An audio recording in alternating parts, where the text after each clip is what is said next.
All right, so on the process of putting my header on, redoing the intake and the fuel injectors, my tensioner spring pulley broke.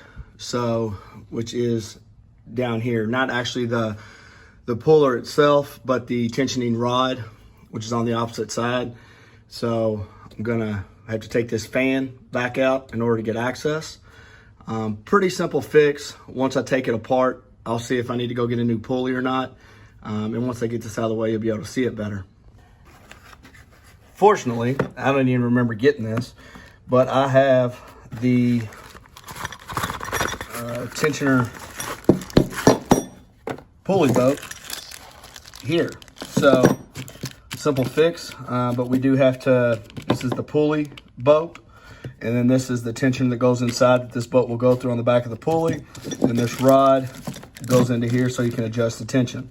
So without that, there is no tension on my belt.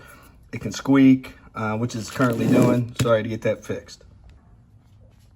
All right, so what I've got to do now in order to get access to the pulley, which is down here on the bottom, is I got to remove this fan. Again, it should have an 8mm here and a 10mm here. Mine are long since gone, so it's zip tied. So basically I just got to take these two zip ties off.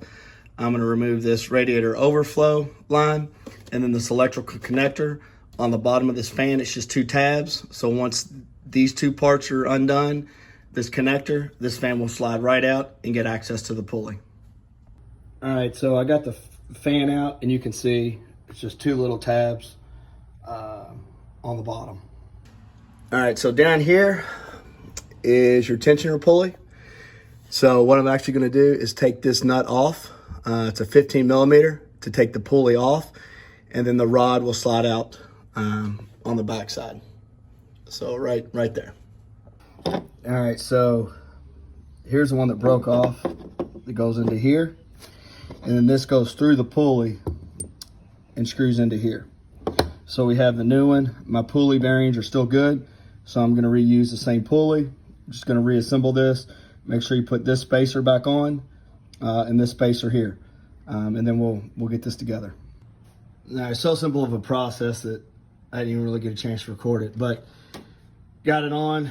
Got the new tensioner pulley. My pulley again was good. Put the fan back in. Just zip tied it. Start it up.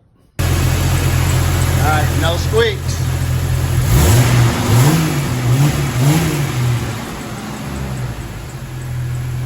Good to go.